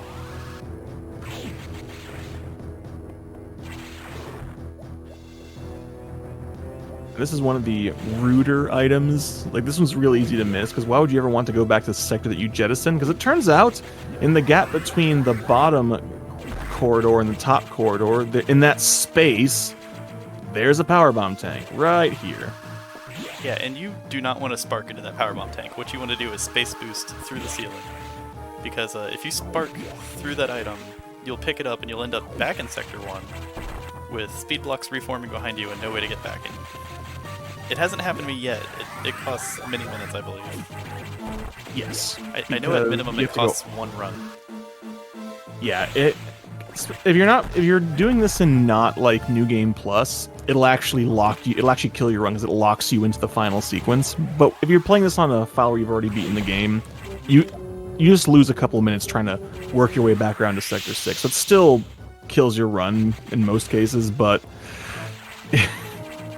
it doesn't like actually make the run unfinishable. And here's one of the worst tanks to get in the entire run, because the intended strat is to freeze enemies there, but they're slow. So instead we have to do a jump off of crumble blocks, which is a frame perfect jump. Yeah, you might not have seen them because I killed them off screen, but there's 2 or 3 ouches that are they're very slowly crawling around the walls and the ceilings, and eventually they'll land on the crumble blocks, and eventually you can freeze them. That is so slow. It is painfully slow. So much so that even if it takes multiple tries to get the crumble jump, it's still faster. And here's a cool trick right here that was was this you who figured this one out? No, this was Rezarin that figured it out, but I think so it was Rez. I was one of the early ones to do it in a tournament race that really showed it off. But yeah, Rezarin gets all the credit for that one. Yeah, I had a bit of a brain fire. I remember it kind of showed up relatively recently. That's one of the newer strats that just kind of we were just so used to space boosting through there. And then he figured out, wait, if we open the door with a power bomb, we can just shine spark and not have to worry about dropping it and then having to do that room the slow way. So heck yeah, let's do it.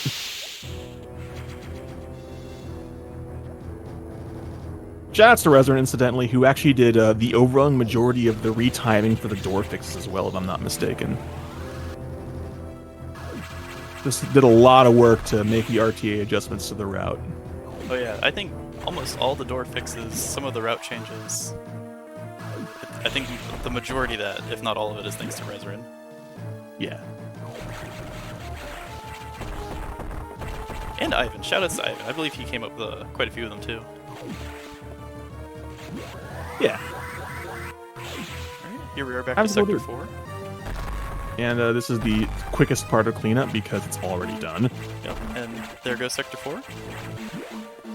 Already done. Alright, so I mentioned Crumble City earlier, thinking about how nice and kind the devs were, and this room always comes to mind when I think about complimenting the devs.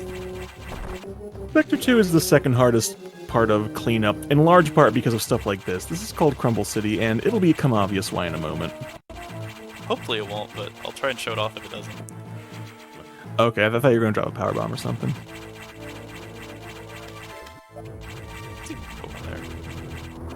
There we go. So this is why I'm space boosting so much, or space jumping. This is why it's called Crumble City. There's a lot of crumble blocks in that room, and if you land on one, it kills your vertical speed, and you have to respin to get your space jump. So if you're not quick, you get stuck, and it's like quicksand. It drags you all the way through the floor. Yeah, and then you just have to go all the way back around, and it has a tendency to snowball. You know, it happens once, you're a bit shaken, then it happens again, and feels bad. Here's where I'm going to get that item that I mentioned in Sector 1 cleanup that I left behind. We used to get that early, but one of the things Rezarin found was that these door transitions are so quick, you can just get it here. So underneath me is the rest of Sector 1 over here. We're not going to see it. Yeah. Otherwise, what he would have done is when he was exiting Sector 1 the first time, go back into the big room and then go into the room below, which would have just been a much more ground to cover, as it turns out. So it's just quicker this way. And that's a good find. It really is.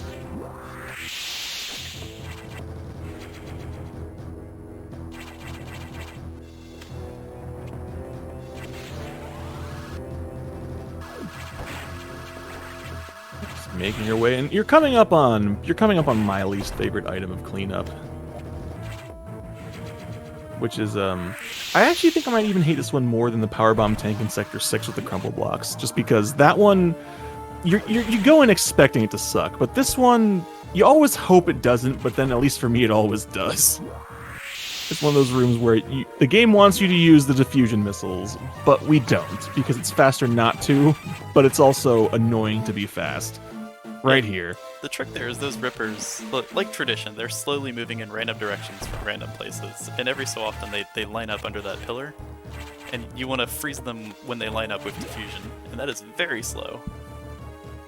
And it's extra annoying because even though this one is also crumble block jumps, there's a one tile gap between the rows of crumble blocks, so the timing is different. You can't just try and hit it on every tile like you do in the other one. You have to kind of time an extra tile of falling, and I hate that room. That's my point. TLDR, room sucks.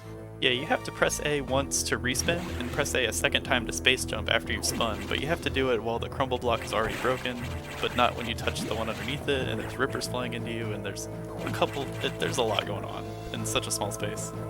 Yeah. And the movement is the jumping is not quite as quick as Zero Mission, but the movement is still quick enough that you can't really stall. You have to be juggling a lot of things. Hey, you're actually almost done here. Just got the one puzzle room that you had mentioned earlier. Remember we were talking about keeping speed by shine sparking horizontally into a slope? Well, we hope you like that. You're about to get a nice big sampler of it.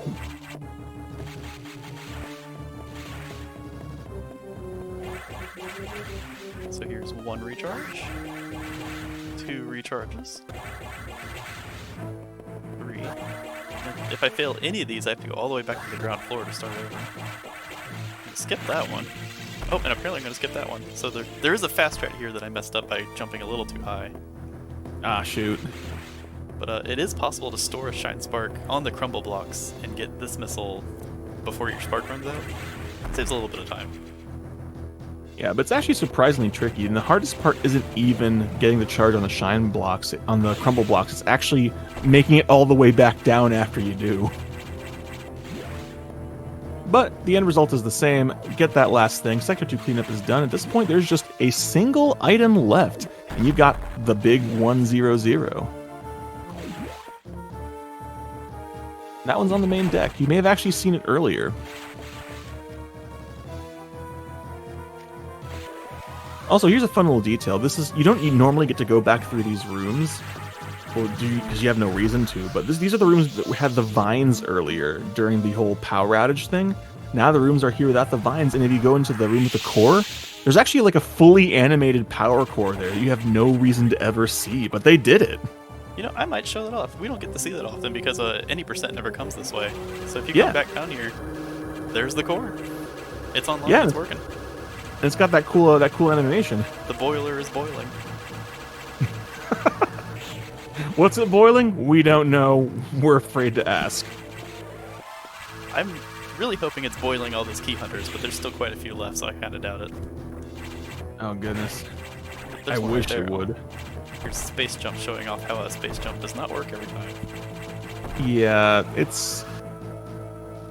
I don't care what anyone says. Just the space jump, even if you get good at the timing, it'll just sometimes decide not to work, and then you fall, and then you feel terrible. And it's the enemy of happiness. It was designed by a developer who never learned the true meaning of Christmas.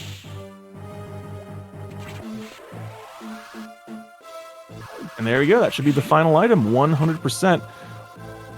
We're not going to know for sure until you grab the last Core X, because that'll show us the numbers. and we'll be able to see whether or not you actually do have the numbers. But first, we gotta talk to Adam one more time. He's probably gonna ground us, and we're not gonna be happy about it. Yeah. Man, extending the curfew, come on! Something about opening too many doors and picking up too many items. I don't know. I don't really read Japanese, but I'm sure he's mad. I mean, we told him we were going to go to the library, but instead we came to BSL. I know, but it was important. This is incidentally the single longest chunk of text in the entire run. It is the very embodiment of Resident Sleeper in There's in actually text so much. form. There's 2 different dialogues, the text I have to sit through to start it up a second time. Yep. Yeah, you know, I'm not entirely unconvinced that the same dev who made Crumble City also made the space jump.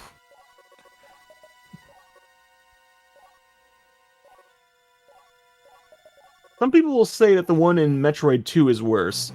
And I say the only reason it is because you can't respin, but that's not the space jump's fault. That's just the fact that they hadn't invented respin yet.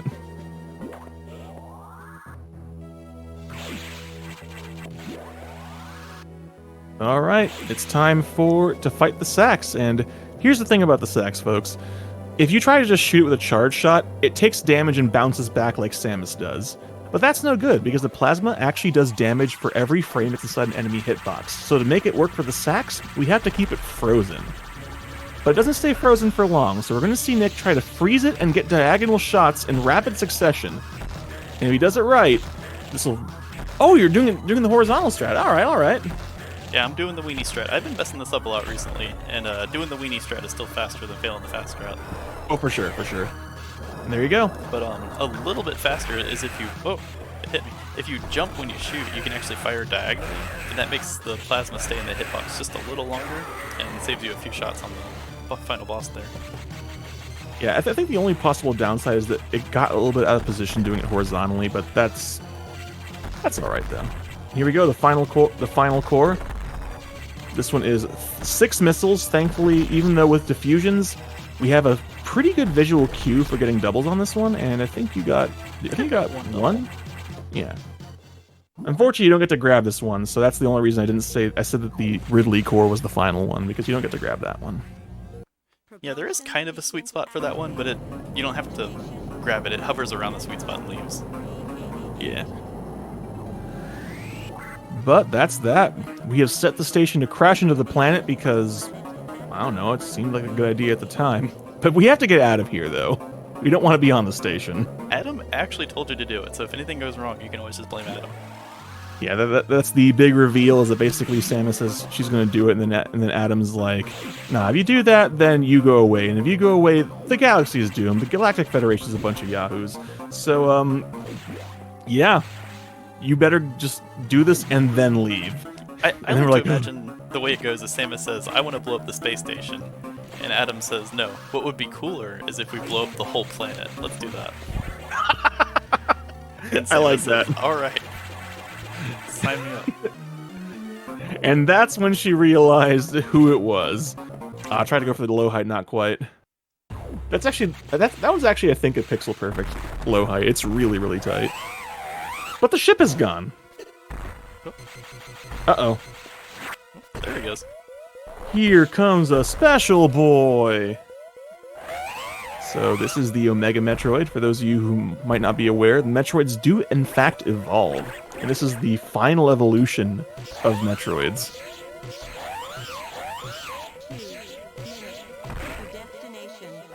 Oh my goodness. Didn't we just kill the Sax? It's back? And let's check here we go, and congratulations, your numbers look good, you have the hundo.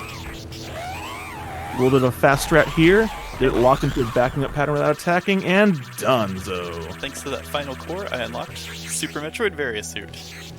And I guess the ice beam came with it. Time is when Samus faces the screen as the teleport beam comes down. And that's time. Alright, that's that. That is Fusion 100%. Dang, I can see your splits on the one I'm looking at, and that's a solid run. Very nicely done. Not too bad. I think it's about average for what I've been practicing. I'm really happy with that. I got the majority of the tricks. I got the Sector 6 space boost, which is the one I really wanted to show off. Everything else is gravy.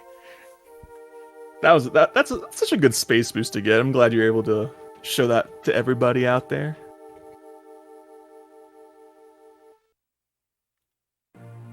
Alrighty, and with that, we actually have several minutes of credits and I don't know if you want to call them cutscenes, but if you want to see the 100% at the end, it will come up eventually.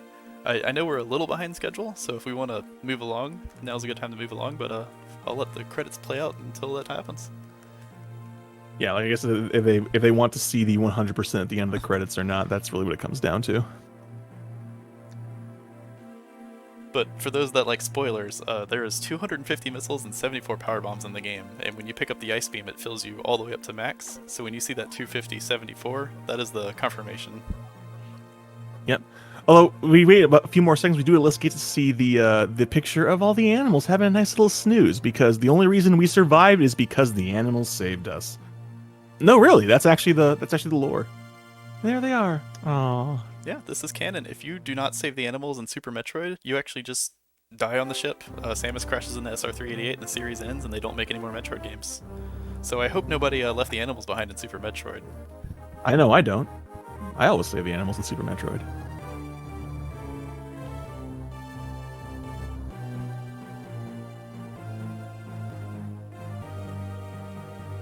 Right, I'm just waiting. I'm keeping my eyes peeled on to see if we hear any word on whether or not we get to sit through the credits or not.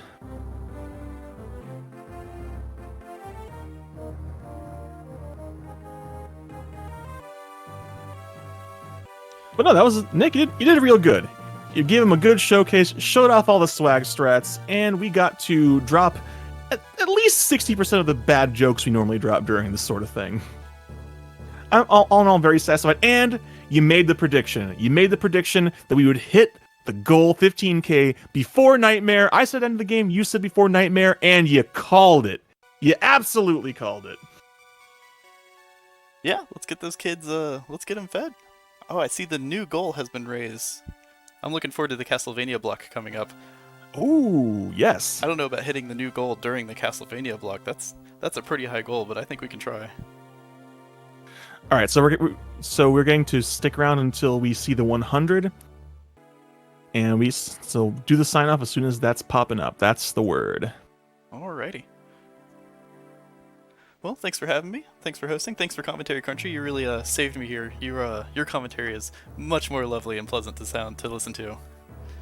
I used to play yourself short. You did a real good job doing it while playing. Well, thanks for being here, and thanks everyone for watching.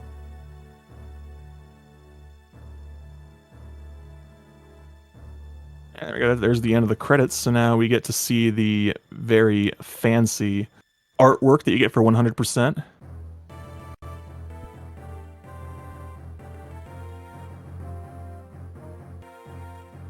Fun little detail. The little like spikes on Samus's arm are supposed to be kind of like the teeth on the Metroid that the Metroid have. So little design elements of Metroid's added to her suit.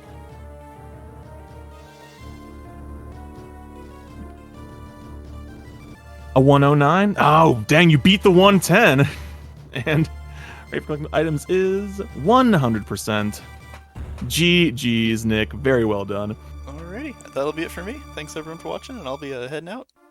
Thanks for watching, everybody. Stick around for Castlevania.